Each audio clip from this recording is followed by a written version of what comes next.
teníamos que sospechar fragilidad, y estos serían los criterios. Si yo quiero decir, este paciente es frágil, tengo que por lo menos juntar estos criterios, digamos, Entonces, ¿qué van a tener más riesgo? De hacer otro síndrome geriátrico, de tener más internaciones y demás. Porque eso está bueno que nosotros lo mentalicemos, porque si tenemos un paciente que lo estamos tratando por una fractura, por una neumonía, por otra cuestión, vamos a saber que es un paciente que no va a andar del todo bien, que va a ser raro que, digamos, que cumpla, que a los 7 días, a los 3 días deje de hacer fiebre, a los 5 días ya esté bien, lo pueda externar, o sea, o que si está en su domicilio, no lo voy a poder decir, bueno, véngase dentro de una semana y lo controlo. Y no, más vale que venga dentro de 2 o 3 días para ver si está funcionando el tratamiento que le instauramos, si pudo hacer alguno de los estudios que le pedimos, porque son pacientes que probablemente si le damos mucho tiempo y no hay un control, no va a evolucionar bien. Incluso a veces podemos internar pacientes con síndrome de fragilidad, no porque no vaya a tomar la pastilla ni nada, porque tal vez si se descompensa una disnea o algo, va a ser tan rápida la evolución que por ahí hasta que pueda acceder, sobre todo por una cuestión social, al lugar adecuado, o sea, en una internación adecuada, también ponemos en riesgo su vida. Entonces, esos son los pacientes que tenemos que justificar una internación porque tienen un síndrome de fragilidad y por la cuestión social que predomina. Está re difícil internar por situaciones sociales porque cada vez hay más situaciones sociales y está cada vez más saturado el sistema. Entonces, bueno, la presencia de estos hasta dos componentes conformaría el grupo de riesgo pasibles de intervención. Una vez que tienen 3, ya hacemos el criterio. Se ha utilizado esto acá para hacer, digamos, distintas situaciones, para estudiar distintas cuestiones, y sobre todo para evaluar esto que hablábamos recién. ¿Qué otro evento adverso asociado lo podemos, digamos, tener y tratar de que revertirlo? Entonces, esto sería un poquito lo que vemos. La alteración subyacente puede ser por una enfermedad, puede ser por una disminución de la función fisiológica y de resistencia, va a dar el síndrome clínico con su fenotipo y los síntomas que va a tener: fatiga, debilidad, sarcopenia, que yo creo que ustedes han visto este concepto en algún otro lado, ¿no? ¿Sí? Bueno, ¿en dónde lo vieron? Sí, sí. ¿Se acuerdan dónde los estuvieron viendo? ¿No? ¿No se acuerdan? O sea, ¿todos tenemos sarcopenia?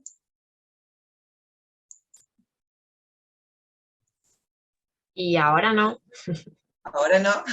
Bueno, o sea, la sarcopenia, ahora vamos a ver que por definición, digamos, es la pérdida de masa muscular diferente de lo que es, por ejemplo, cuando nos ponemos un yeso, que vieron que se atrofia un poquito el músculo por falta de función, pero de una vez uno mira después la simetría entre los miembros, es, digamos, asimétrico, pero después de que empieza uno a utilizar esos músculos, se logra digamos, lograr la masa muscular que teníamos antes. En cambio, en la sarcopenia perdemos estas fibras musculares y esto genera que después no se pueda recuperar. Por eso es tan importante, cuando hablamos nosotros de prevenir, que la inmovilidad más que nada es para evitar esto, de que pierda masa muscular, que después sea muy difícil de recuperar. Otros signos que podemos encontrar son pacientes con osteopenia, osteoporosis, pacientes que tengan muchas alteraciones de la marcha y el equilibrio, caída frecuente, lo que ya evaluamos como un punto, digamos, la disminución de la velocidad, y riesgo de todo esto acá, disminución de la resistencia. Y esto es lo que veíamos siempre, que es como que siempre hacemos la misma cantinera, así que cuando le pregunte, por favor, respondan, que es lo que no necesito. Y bueno, esta escala fue una escala como para hacerla más fácil en el consultorio, preguntar si se siente cansado la mayor parte del tiempo, puede subir un piso de escalera sin hacer pausas y sin ayuda. Esto acá es un piso, digamos, que fíjense que en el índice de Bartel también preguntábamos algo de los escalones. En la ambulación, o sea, si es capaz de caminar 100 metros sin pausas y sin ayuda. Esto acá es sin pausas y sin ayuda, porque hay muchas personas que caminan 100 metros, pero tienen que ir parando o tienen que ir sentándose o necesitan a alguien que lo vaya llevando, o no llevando, pero dándole, digamos, como el sostén de equilibrio. Entonces, sí puede ser autoválido en estos 100 metros. Si tiene, digamos, mucha carga de enfermedad, fíjense que son todas enfermedades que en la evolución pueden tener complicaciones importantes. La pérdida de peso, que hablamos como siempre, más del 5%. Entonces, esto en vez de hacer todo en otra escala, podemos tener esto acá, mentalizarlo más o menos en esto, y ya vamos viendo. Si hay 3 de estos puntos, ya tendríamos un paciente con fragilidad. Bueno, esto es lo que íbamos a hablar ahora. La disfunción inmune un poco la fuimos viendo cuando eran más chiquitos. Cuando estaban en tercero, en segundo, fueron viendo cómo había cambios. La idea es que sepan, digamos, que el concepto de sarcopenia se está dándole mucha importancia ahora porque, a ver, cuando ya son viejos es difícil, digamos, lo que uno trata es de no perder la masa ósea, pero lo que estamos viendo es que ahora, desde los más jóvenes, digamos, no logran el pico de masa ósea porque no todos hacen la actividad física necesaria, hay mucha obesidad infantil, muchas, digamos, cuestiones de vida sedentaria que a todas las edades, y esto va llevando que nuestro pico de masa, que se da entre los 30 y 35 años, sea bajo. Entonces esto va a llevar con el tiempo a que se nos vayan a complicar, digamos, nuestra reserva inmunológica para todo el tema de, digamos, de respuesta ante alguna demanda, que es el músculo, ya viene, digamos, como medio deteriorado. Profe, ¿y qué se Entonces, recomendaría? ¿Hacer como a la gente joven, ¿no? ¿Deportes o gimnasio?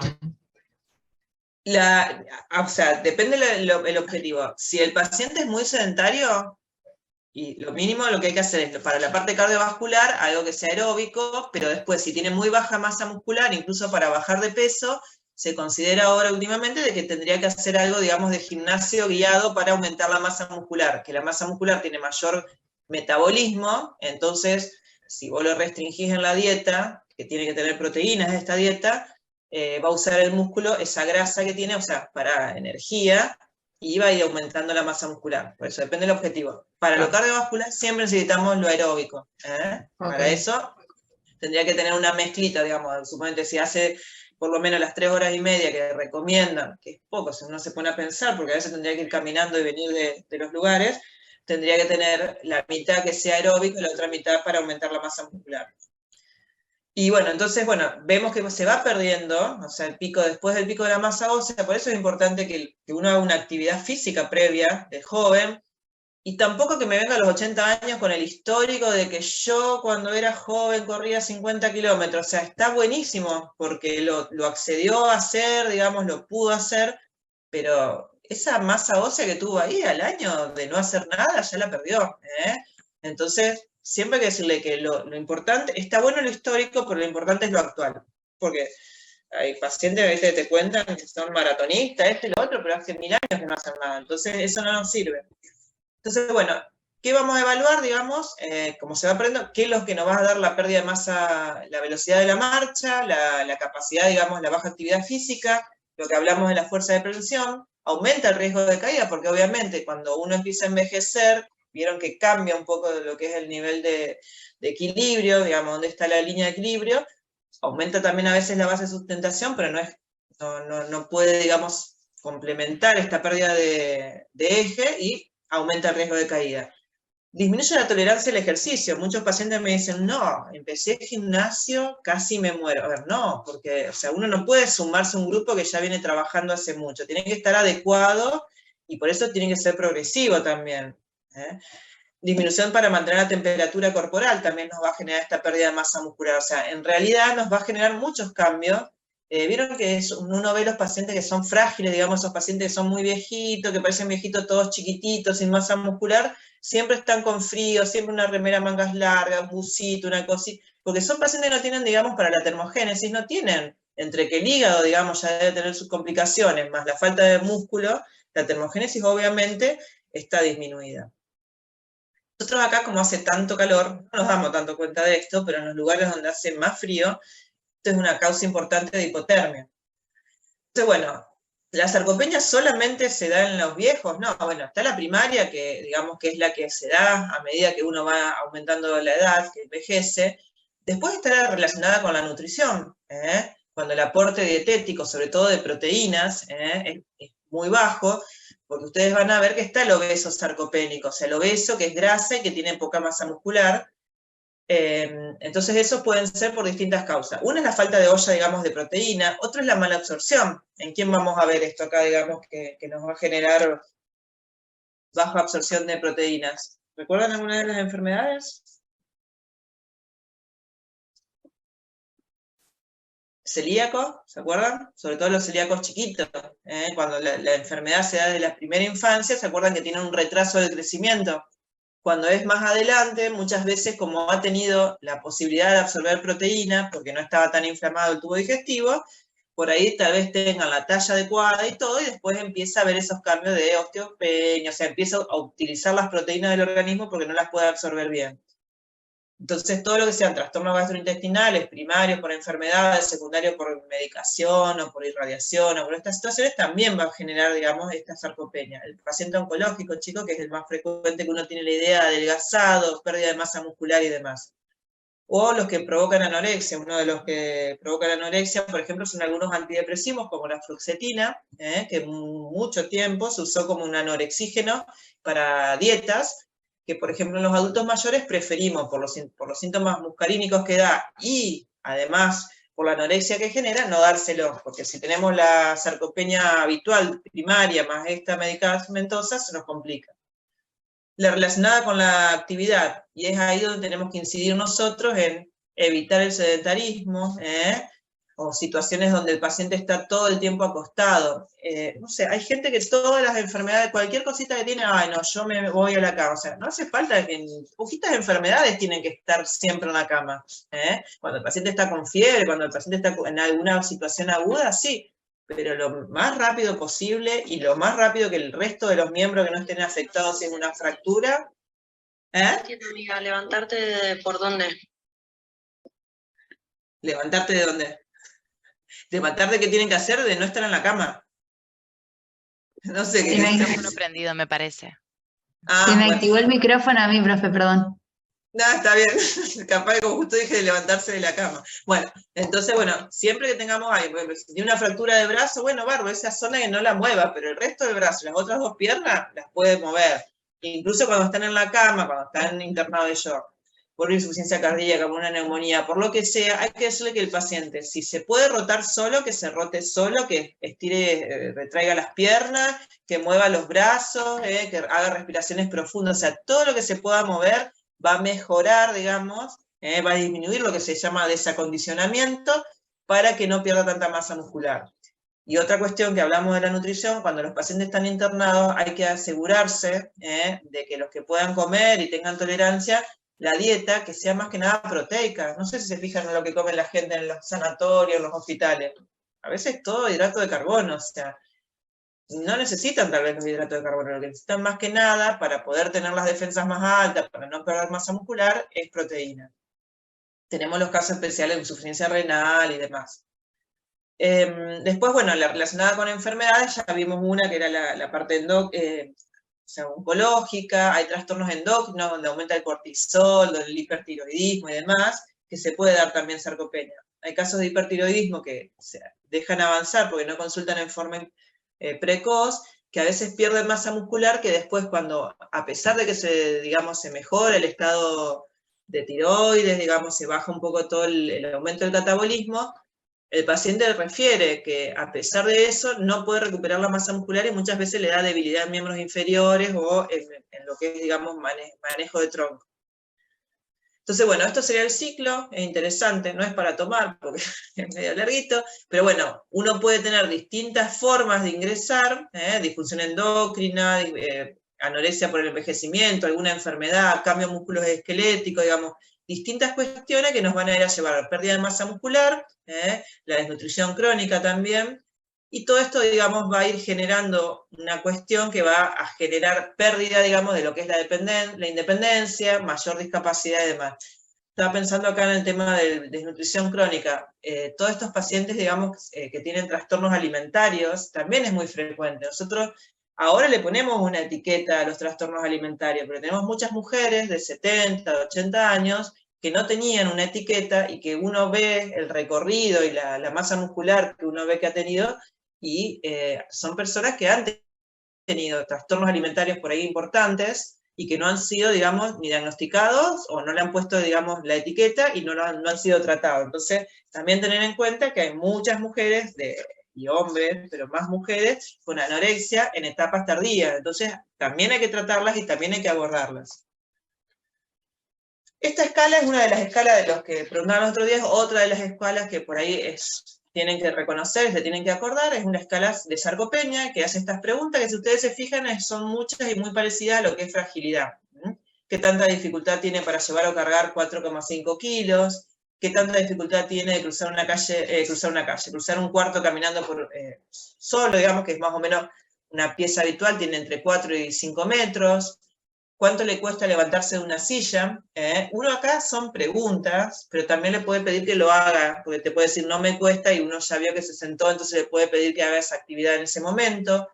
Esto sí, uno le va a referir.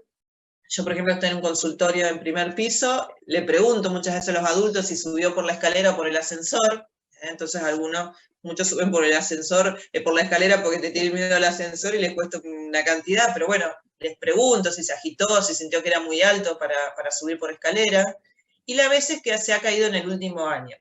Y acá hay que tratar de que nos digan la verdad, porque a veces si está con un familiar no nos quieren decir porque saben que siempre que haya caídas, digamos, al familiar le quiere poner un cuidador, lo quiere, digamos, hacer algo y hacer alguna intervención que por ahí puede limitar su autonomía. Entonces, si el puntaje es mayor de 4, se define como sarcopenia sin hacer todas las otras valoraciones, digamos, de ver la masa muscular. Profe, pregunta, de esa escala, la anterior, la de sarcopenia, ¿qué tenemos que saber? Pregunto porque pues se ven interesantes, pero hay como bastantes escalas, por eso. No, por eso, digamos, no, porque esto es de sarcopenia, tenés los criterios de fragilidad, que son los de Fried, después tenés ante quién sospecha, o sea, lo que tienes que saber es ante quién sospecharía, que fíjense que son toda una cantidad de cosas que no son los criterios, después tenés los 5 criterios, y esta es la escala para sarcopenia, porque el paciente puede ser un gordito, igual vos pensás que tiene sarcopenia, no porque perdió peso ni demás, sino porque tiene alguno de todos estos, o sea, cumple con estos 4 ítems. O sea, son como muy similares. Nosotros no le vamos a preguntar pero digamos, si yo te pregunto, ¿cómo yo puedo saber si un paciente tiene o no sarcopenia? Vos me podés decir, mira, primero porque ya le diagnostiqué un síndrome de fragilidad, y después porque si yo evalúo la fuerza, si puede caminar solo, si puede levantarse una silla, o sea, todo lo que estamos evaluando, fíjense, todo esto acá es masa muscular, esto es acá. Claro, saber más que nada los ítems y en qué consiste.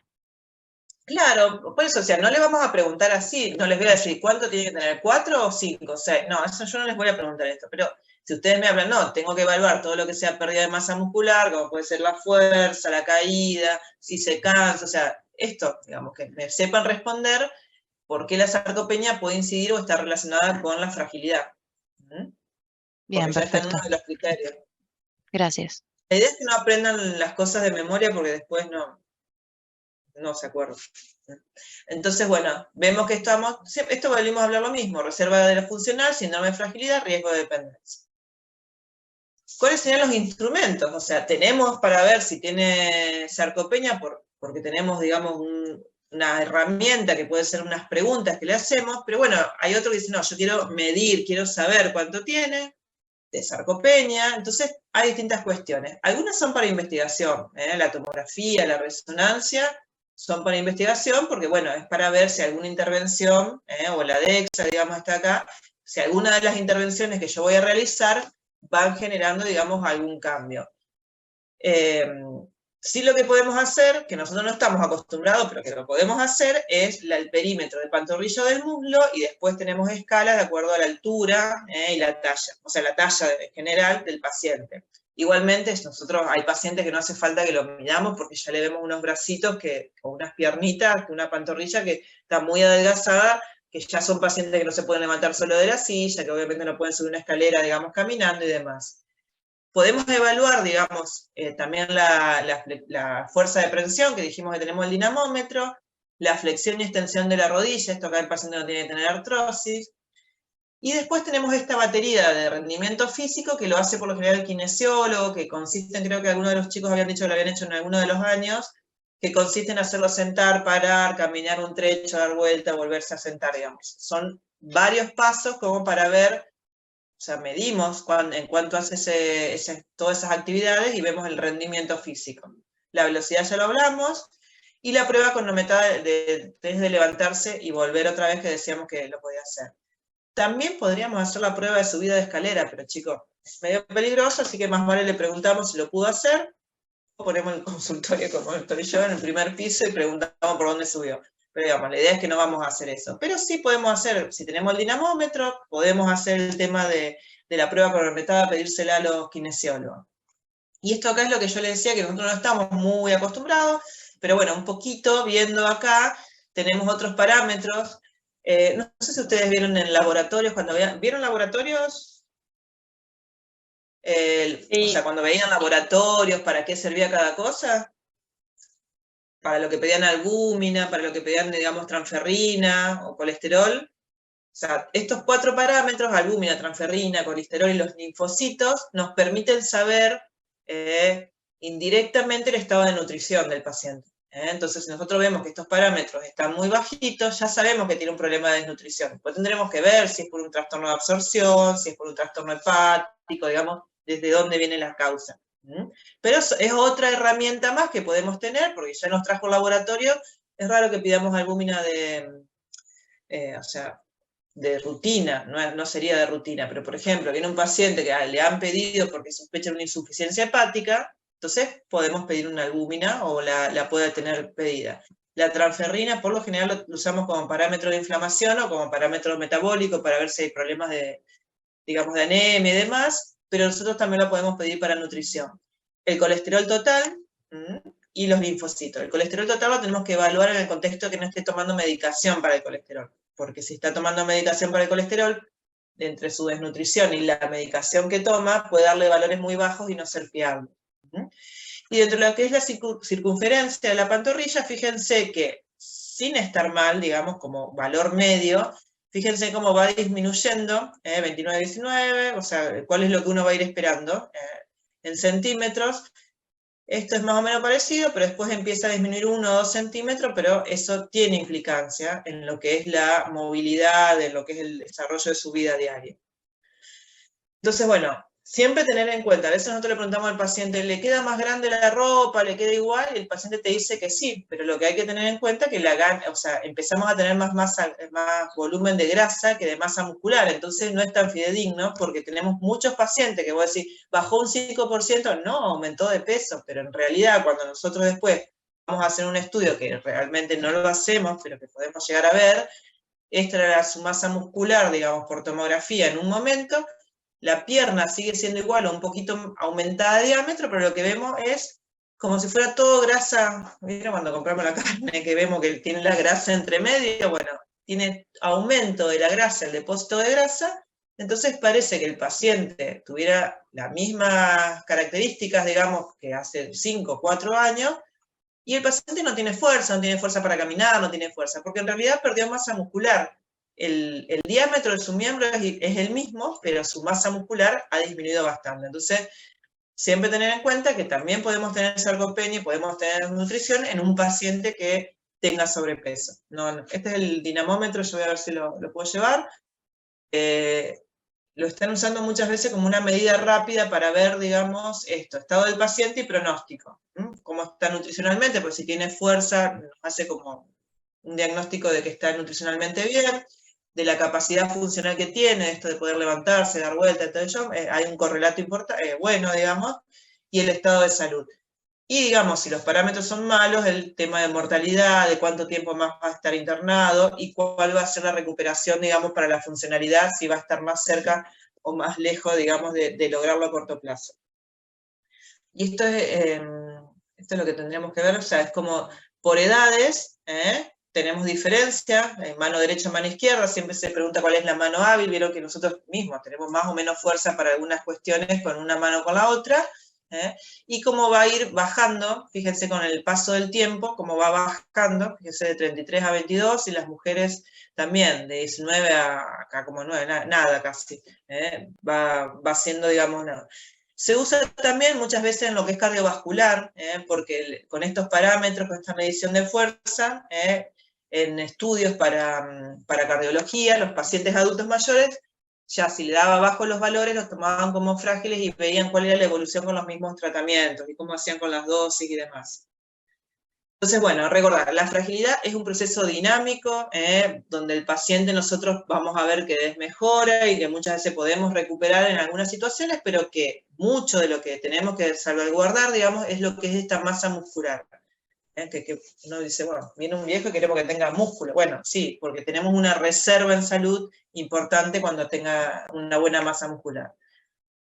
¿Qué nos ayuda, digamos, a ver estas cuestiones? A individualizar, o sea, no todos los pacientes es igual. Un paciente que baja mucho de peso tenemos que observarlo, son esos pacientes que son más vulnerables y que tenemos que hacer un seguimiento. Por eso también nosotros lo que vemos es que muchas veces los pacientes no se los pesa, el paciente a veces tampoco, el adulto mayor a veces tampoco se pesa, entonces es importante que nosotros, por lo menos cuando lo conocemos, o en el paso esto acá de lo que es la valoración geriátrica, tratar de pesarlo, aunque sea una vez, para repetir, si ante una situación, volverlo a pesar para ver si ha ido bajando de peso. Y bueno, obviamente, como siempre, una vez que hicimos diagnóstico, tenemos que ver lo que es promoción para que mantenga su masa muscular, su autonomía y demás, qué es lo que podemos hacer para prevenir, ya sea desde la nutrición, la alimentación, la actividad física, y cuál sería la intervención que vamos a generar, digamos, para los otros colegas dentro de esta valoración geriátrica integral. Obviamente que el paciente que tiene fragilidad no solamente va a tener más complicaciones, va a tener mucho más discapacidad. Esto se hizo un seguimiento de mujeres, digamos, en Estados Unidos, y vieron que ante cuestiones banales aumentaba el riesgo de discapacidad. Entonces esto es importante que lo entiendan, no solamente el paciente, sino los familiares, porque a veces se quejan de que, ay, que tiene que ir al gimnasio, no puedo llevarlo y todo, pero después va a tener un paciente dependiente que va a tener que tener a alguien siempre a su cuidado. Entonces, a veces esta intervención de una promoción, una prevención, es más fácil que después trabajar con un paciente que ya es dependiente. ¿Qué vamos a hacer? O sea, en el sano, en el paciente que viene bien, todo, vamos a explicarle la importancia, digamos, de seguir manteniendo la actividad física, la buena alimentación. No hablamos de los dientes, pero parte de la buena alimentación es que el paciente tenga una buena dentadura, que pueda comer proteínas, porque las proteínas es la carne, es el huevo, digamos, son distintas cuestiones que para muchas veces los pacientes, seguir comiéndolas, necesitan una buena dentadura. Entonces, importante todo este tema, que dentro de lo que tenemos que favorecer es que todo lo que es de visión, audición, dentadura, eso tendríamos que decirle al paciente que está sano, que lo siga, que haga su control anual, que evalúe, digamos, si tiene alguna lesión en la boca, que la maneje, que la trate en forma adecuada.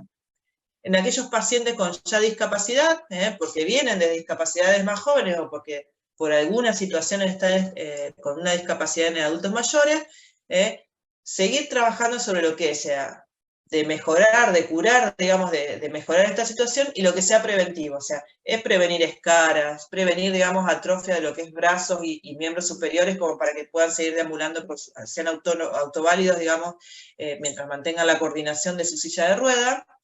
Y la rehabilitación, manejar todo el tema de rehabilitación, porque un paciente que está, por ejemplo, postrado en una silla de rueda, la capacidad respiratoria cambia, entonces nosotros podemos hacer una rehabilitación para prevenir complicaciones desde kinesio, de la movilidad de brazos, la parte cervical, lo que pueda mover, porque a veces no tiene fuerza para caminar, pero puede mover algo en las piernas, entonces cómo moverse y todo para evitar, digamos, el uso, digamos, no el uso, sería las complicaciones a nivel de los trocánteres y demás, digamos que tengamos que después hacer tratamiento de escaras. ¿Ustedes vieron escaras y todas esas cosas? Sí. ¿Vieron o no vieron? Sí, en cirugía. Sí, vimos. Sí. ¿Vieron el tema de prevención y demás? No. Hay dudas. O sea, sabemos lo de los colchones antiescaras y eso. ¿Y en la silla de rueda que usamos? No, ahí no. Los corderitos, ¿se acuerdan que también usaban en la cama corderito? ¿O no?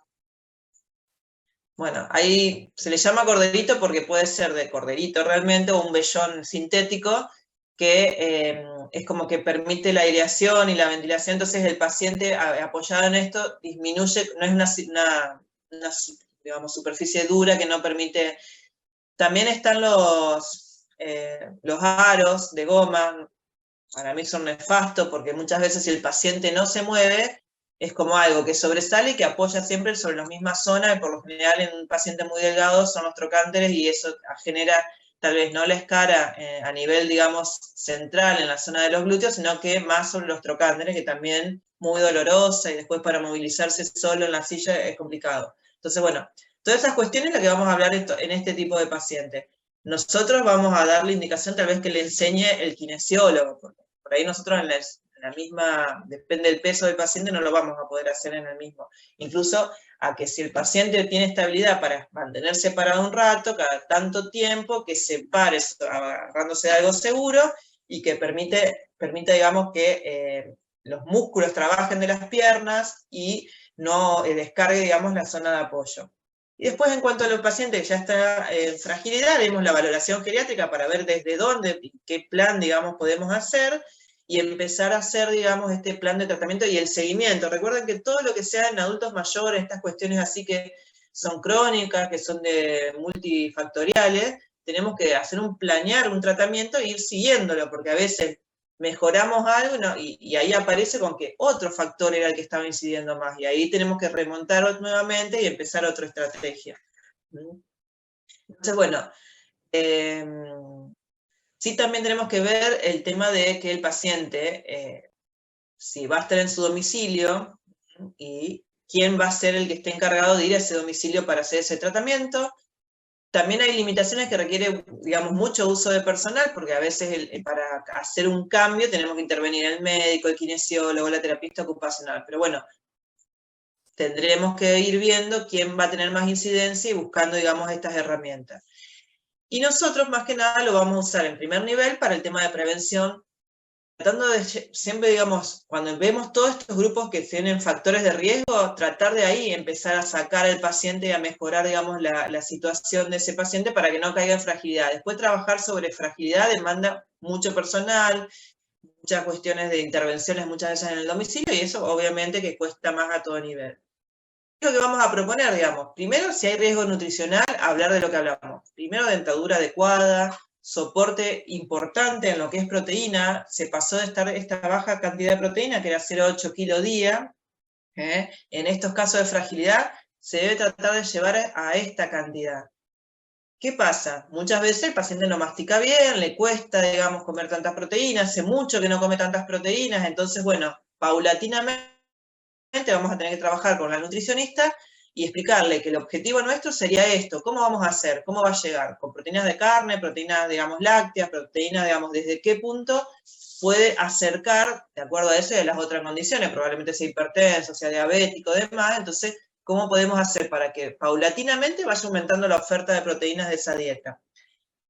¿Alcanza a darle proteínas solas? No, no alcanza. Hay que hacer actividad física, porque es como que si yo le doy proteína, pero no se está moviendo, no está generando la demanda en el lugar donde yo quiero que se depositen, o que haga, digamos, la fibra muscular, o que mantenga la fibra muscular, no va a pasar nada. Entonces yo tengo que darle las proteínas y empezar a hacer una actividad física, paulatina como todo. No le vamos a hacer, como yo dije antes, no va a hacer la maratón que hacía cuando tenía 30 años. No, ahora va a empezar moviendo las piernas, haciendo algún ejercicio acorde a la edad, acorde a muchas de las cuestiones de equilibrio y demás, 10 minutos 3 veces por semana, 15, 20, digamos, hasta llegar al objetivo de que uno note que empieza a aumentar la masa muscular.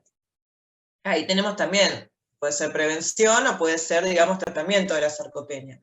Y esto había sido un estudio más que nada donde se veía que no alcanzaba a darle proteínas solo, que no alcanzaba a hacer ejercicios solos y demás, sino que la mejor forma con el que mejor tuvieron resultados fue en poquito tiempo, en 12 semanas, haciendo el fuerza de puño, digamos, probando esto, es dándole proteínas, que en este caso le daban una leche, digamos, un tipo de leche suplementada, que tenía estas calorías, 20 gramos de proteínas, fibras, vitamina D, que esto es muy importante porque también se ha estudiado, incide, cada vez se le encuentra más beneficios, no solamente en el aumento de la masa ósea, que vieron que para el tratamiento de osteoporosis y osteopenia se le da, sino que también mejoraba el tema de aumento de la ganancia de masa muscular y calcio. Entonces, bueno, con ejercicios mínimos, si ustedes se fijan, fíjense que, o sea, un paciente que tal vez guiado, ¿no? Porque a veces hay gente que hace mucho que no hace nada, tiene trastornos de equilibrio, son pocas repeticiones, digamos, que son, se van planteando de 2 o 3 ejercicios, digamos, por día, caminar, sentarse, pararse, ponerse punta de pie, apoyarse y desapoyarse de la pared, digamos, haciendo fuerza de brazos y demás. Con esto vieron que a las 12 semanas mejoraba bastante la fuerza de prevención, o sea que uno está estimando que el hábito de tener una buena alimentación y mantener una actividad física protegería contra la sarcopenia y en un caso de sarcopenia mejoraría, revertiría en algún porcentaje. Ahí fue cuando empezaron a darle jerarquía a la vitamina D, que hasta ese momento, vieron que ahora le piden vitamina D a todo, está depresivo, le piden vitamina D, está esto, a todo le piden, pero realmente para el aumento de la masa muscular se vio que, digamos, funciona. Y en los tratamientos de pacientes con depresión, que por ahí no responden a los antidepresivos, midiendo la vitamina D, y si está muy baja, suplementándola también.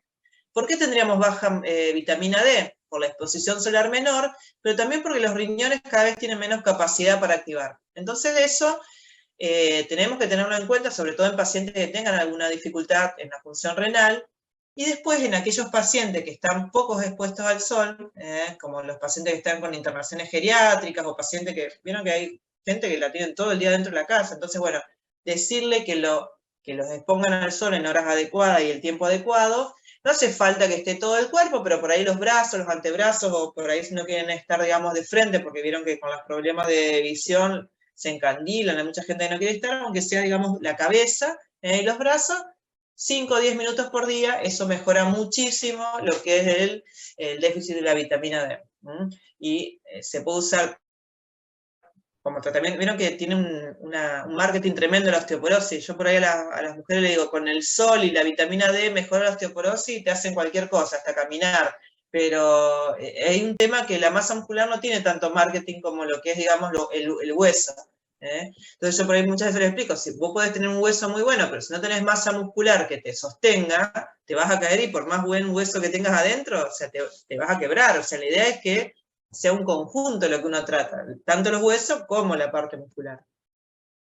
Bueno, esto un poco como para ver, digamos, si nosotros tomamos como la fragilidad, no es una sola causa lo que nos va a generar, digamos, que esta cuestión, este auto funcione bien. Tenemos muchísimas situaciones por las cuales podemos entrar y que tal vez una vez que el paciente esté frágil, empecemos a tener complicaciones en otra. Por ahí tal vez un paciente antes, cuando no era dependiente, no nos dábamos cuenta que la red social estaba afectada, y cuando empieza a ser más dependiente porque está frágil, empezamos a tener ese problema. Por ahí empieza con esta mucha carga de enfermedad, empieza con polifarmacia, que a su vez redunda en mayor fragilidad. Entonces, ¿cómo nosotros vamos a tener que tener en cuenta todas estas situaciones para poder sacar adelante, digamos, estos pacientes? Fíjense que tenemos lo que es funcionalidad, las comorbilidades, la transición de cuidados. A veces hay pacientes que salen de internaciones muy frágiles y nadie le dio importancia, y van al domicilio, nadie los rehabilita, nadie les cambia la dieta, nadie les mueve. Entonces son pacientes que están destinados, digamos, a que la evolución sea tórpida. Diferente si tal vez ese paciente se le da el alta, ya se le pone un kinesiólogo, una dieta adecuada, o sea, y a veces no lo podemos hacer desde la internación, pero podemos derivarlo al médico ya con las inquietudes, o el médico, digamos, cuando le traen, muchas veces ni te traen al paciente, te traen la demanda, le dieron de alta a mi familiar, que no sé qué hacer. Bueno, pensar, a veces no vamos a hacer domicilio, pero sí pensar, digamos, haciéndoles preguntas clave en qué podemos empezar a mejorar esta calidad de vida del paciente. Bueno, creo que, chicos, nada más de esto. Es como que siempre se repite, por eso por ahí, si uno lo lee varias veces, se da cuenta, digamos, cuáles son lo que es prefragilidad, lo que es fragilidad y lo que es sarcopenia. Son conceptos que se van entremezclando. ¿Alguna duda? ¿Algo que quieran preguntar? ¿Algo que no les respondí de la vez pasada? Están con cara de muy pensativos. Es un horario que ya lo damos más. Profe, yo tengo una pregunta. Por ahí usted en el consultorio, con toda la escala y eso, ¿cómo hacen con la escala? ¿Hacen bien la puntuación o la hacen más subjetivamente? No, a ver, ¿cuándo hago la puntuación bien? Cuando tengo que pedir una prestación que yo sé que me la van a empezar a buscarle tantos líos, entonces ahí sí, imprimo el Bartel, imprimo el Barber, imprimo esto, junto, firmo, sello, digo, por el paciente presentar tales características, adjunto ahí entonces lo hago. Más que nada para eso. Yo por lo general, si veo que el paciente es dependiente, pongo dependiente mental, o sea, yo porque estoy como más práctica, pero, o sea, muchas veces yo lo anoto, pero no hago la escala, no la tengo, digamos, como guardada como si sería una historia clínica. la hago. Igualmente sí anoto, por ejemplo, si le hago hacer los test con el kinesiólogo, si hago hacer la valoración, digamos, de todo lo cognitivo, anoto en la historia clínica qué nivel tenemos y todo para pedir, para después también recordarlo y a pedir la prestación. Pero, por ejemplo, PAMI, para hacerle prestaciones de cuestiones domiciliarias, para darle pañal y todo, te pide que le hagas la escala de el índice de Barter, te lo pide, te trae las hojas y te lo da impreso. No me acuerdo si otra de las prepagas te pide qué grado de dependencia tiene, entonces yo le pongo según el índice de Bartel. A veces si tengo ya se lo imprimo, se lo hago directamente y se lo anexo como para que vean. No sé si alguien lo va a leer, pero bueno, como para hacerlo así. Y para la depresión, cuando he tenido pacientes que vieron que hay obras sociales que tienen, no sé, 3 consultas con el psiquiatra por año, entonces por ahí hago el Yes-Savage, pongo escala muy baja, refiere o ha referido síntomas o signos de que autoinfligirse, que hay gente que se deja estar en algunas situaciones, sugiero tantas consultas, una vez por semana, consulta con un psiquiatra o psicólogo o demás, entonces le doy eso, como para que sepan que es algo que está validado. Para estas cuestiones nos sirven muchísimo las herramientas, porque están validadas a nivel internacional, o sea, un auditor te puede venir a discutir que quiere o no pagar, pero digamos, el diagnóstico no está mal. Eso es lo que por ahí nosotros tratamos de hacer. No sé si te responde, Fabio. Sí, perfecto, gracias. Por eso, digamos, para estudiar ahora, yo lo que quiero es que más o menos sepan qué están las cosas, cuáles son los ítems, no para que me los nombren así, porque siempre cuando es así vamos a caer al papel y a anotarlo y a escribir y a poner el porcentaje, pero sí que sepan que está la herramienta, que sepan, porque nosotros por ahí vemos, uy, este está re flaco, está esto, el otro, cierto, estaba esto que me puede ayudar para pedir, por ejemplo, un soporte nutricional. El de la Mini-Ment es el de nutrición, que es el Mini Nutritional Assessment. Ese nosotros cuando pedimos suplementación con alguna cuestión, porque no tenemos acceso al nutricionista, completamos ese ítem, se dicen tanto o kilos de lata por mes, entonces es una forma de no estar, porque puedes decir, paciente con baja masa muscular, que tiene esto, que tiene lo otro, y te pones a escribir para que te justifique, para justificar algo, es como que vos le estás rogando. Entonces yo ahí en vez de escribir tanto, haces eso, cumple con tantos criterios, se sugiere, a ver, lo social no te lo va a resolver la obra social, no te lo va a resolver tal vez otra cosa, pero sí te va a resolver el insumo que te va a ayudar tal vez para que el paciente mantenga su capacidad de autonomía. Entonces eso va a ayudarte un poco. Que eso me parece no lo había dicho hoy de las escalas. El mini nutricional es para que vean que hay una parte nutricional, pero después hay una escala que habla de lo social, si come solo, si se prepara el alimento, si digamos puede comprarse la comida. O sea, tiene como 2 partes, digamos, en la parte de dependencia, si sos autoválido o no, para llegar a acceder a los alimentos. A veces no es solamente lo económico, muchas veces sí, cada vez más, pero a veces no es solamente lo económico. Bueno, ahora sí, les habilito para que pongan el presente